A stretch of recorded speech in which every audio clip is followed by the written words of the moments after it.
Baraka za Mungu zikikukujia, haziangaliagi umaarufu na haziangaliagi wewe umri wako, haziangaliagi wewe ni nani, haziangaliagi maadui vile wanakuchukia, haziangaliagi vile umaskini wako umefika, bali tu baraka za Mungu zikikuteremkia, huwaga zimetumwa kwako katika geti yako na majina zako.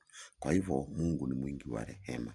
Tutarajie huyu Mungu na usikuje ukatarajia binadamu anaweza kukuombea baraka zako kwa Mungu. Kwa sababu Mungu anakujua mpaka nywele zako na majina.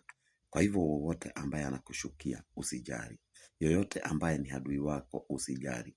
Bora tu Mungu akipenda kukubariki, atakubariki bila kuangalia hata wewe ni kabila gani, ama wewe ni aina gani, ama wewe ni nani. Kwa hivyo tarajia baraka za Mungu zikukujie na umuombage wewe mwenyewe na usikadanganywe na mtu. Kuna mtu anaweza kukuombea baraka zako kwa Mungu, kwa sababu Mungu huwa anafanya vile anaona umefaa na haambiagwi na mtu yoyote. Baraka zako anakupeaga wewe mwenyewe kwa kupenda kwake na vile yeye anaona umefaa kuwa na baraka. Kwa hivyo usitarajie mtu akudanganye ati maombi zake ndio zinafanya ubarikiwe na Mungu.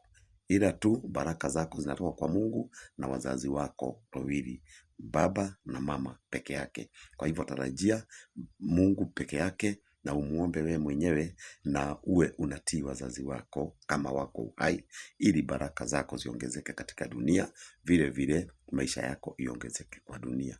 Asanti.